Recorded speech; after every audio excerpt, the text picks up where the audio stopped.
ایمان لانے کے بعد سب سے ضروری چیز ہے کہ انسان اعلیٰ اخلاقیات کا حامل ہو۔ ہمارا دین ہم سے چند اخلاقیات کا تقاضا کرتا ہے تاکہ ان اخلاقیات پر عمل پیرا ہو کر ہم خدا کا قرب حاصل کر سکیں۔ سورہ بنی اسرائیل میں قرآن نے چند احکامات بیان کیے ہیں جن پر عمل درآمد کر کے ہم اسلامی اخلاقیات پر پورا اتر سکتے ہیں۔ تو اس ویڈیو میں ہم ان 10 احکامات کو جانیں گے جن کے بارے میں اللہ تعالیٰ نے سورہ بنی اسرائیل میں ارشاد فرمایا ہے، اور اس کے علاوہ ان 10 احکامات کو 10 کمانڈمنٹس آف قرآن بھی کہا جاتا ہے۔ تو چلیے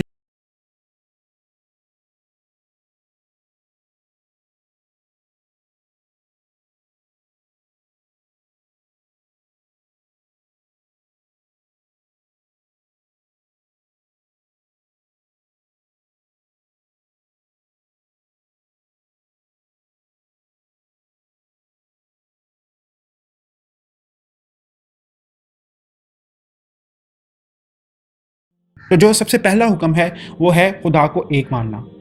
ہر حوالے سے خدا کو ایک ماننا اور اس کی عبادت کرنا، ظاہری طور پر بھی خدا کو ایک جاننا اور باطنی طور پر بھی خدا کی حاکمیت اور اس پر ایمان رکھنا۔ جو دوسرا حکم دیا گیا ہے وہ ہے والدین کے ساتھ حسن سلوک۔ قرآن اور اسلامی تعلیمات والدین سے حسن سلوک سے بھری ہوئی ہیں، جیسے کہ قرآن میں کئی اور جگہ ارشاد ہے کہ اگر وہ بوڑھے ہو جائیں تو انہیں اف بھی نہ کہو، بلکہ ان کے سامنے عاجزی سے جھکے رہو۔ بلکہ قرآن میں تو دعا کے لیے بھی کہا گیا ہے، اس کے الفاظ ہیں رب ارحمہما کما ربیانی صغیرا، اے میرے اللہ میرے ماں باپ پر رحم فرما جس طرح انہوں نے مجھ پر بچپن میں شفقت فرمائی۔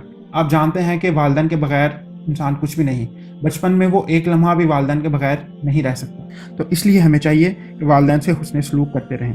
تیسرا جو حکم دیا گیا ہے وہ ہے خدا کی راہ میں خرچ کرنا۔ اسلام میں جہاں زکوٰۃ کا حکم دیا گیا ہے، اس کے علاوہ اسے بڑھ کر بھی دوسروں پر مال خرچ کرنے کا حکم دیا گیا ہے کہ ضرورت مندوں کے کام آئے، جب بھی مشکل گھڑی ہو دوسروں کی جہاں تک ممکن ہو مدد کر سکیں۔ اس کے ساتھ ساتھ اسی صورت میں یہ بھی ارشاد کیا گیا ہے کہ اپنے ہاتھوں کو بالکل گردن سے نہ باندھو اور نہ ہی انہیں بالکل کھلا چھوڑ دو، اور اسراف کرنے والے شیاطین کے بھائی ہیں۔ اس سے مراد ہے کہ ہم بالکل ہی اندھا دھندلا سب کچھ بانٹ دیں کہ جب خود کے لیے ضرورت پڑے تو ہم خود دوسروں کے سامنے ہاتھ پھیلانے پہ مجبور ہو جائیں۔ تو ہم ایک بہترین ماڈسٹ طریقے سے دوسروں تک ان کی ضروریات بھی پوری کریں اور اپنے لیے بھی کچھ رکھیں تاکہ ہم اپنے وقت پر کسی کے سامنے ہاتھ نہ پھیلائیں۔ چوتھا حکم ہے زنا سے دور رہو۔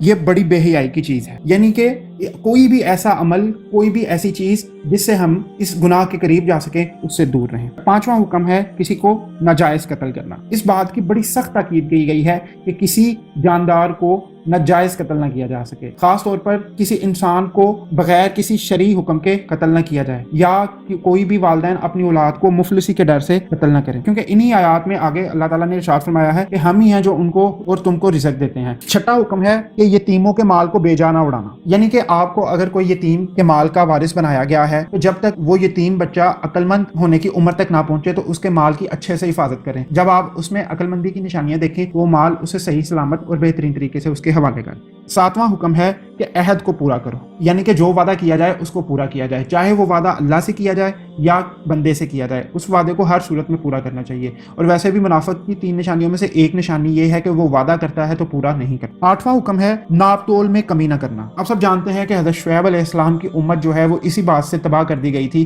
کہ وہ ناپ تول میں کمی کیا کرتے۔ ہمیں چاہیے کہ ہم قطعاً کوئی چیز جو ہے وہ ناپ تول میں کمی نہ کریں، بلکہ جو چیز دکھائیں اسی کو بیچا کریں، نہ کہ سیمپل کے لیے کوئی اور چیز ہو اور بیچنے کے لیے کوئی اور چیز۔ 9واں حکم جس چیز کا دیا گیا ہے وہ ہے کہ جس چیز کا تمہیں علم نہ ہو اس کے پیچھے نہ پڑو، یعنی کہ کسی کے بارے میں افواہیں، گمان یا دوسرے کے بارے میں رائے نہیں قائم کرنی چاہیے۔ 10واں جو حکم دیا گیا ہے وہ ہے غرور اور اکڑ نہ دکھانا۔ سورہ بنی اسرائیل کی انہی آیات میں اللہ نے کہا ہے اور زمین پر اکڑ کر مت چلو کہ نہ تو زمین کو پھاڑ ڈالے گا اور نہ ہی لمبا ہو کر پہاڑوں کی چوٹیوں پر پہنچ جائے گا۔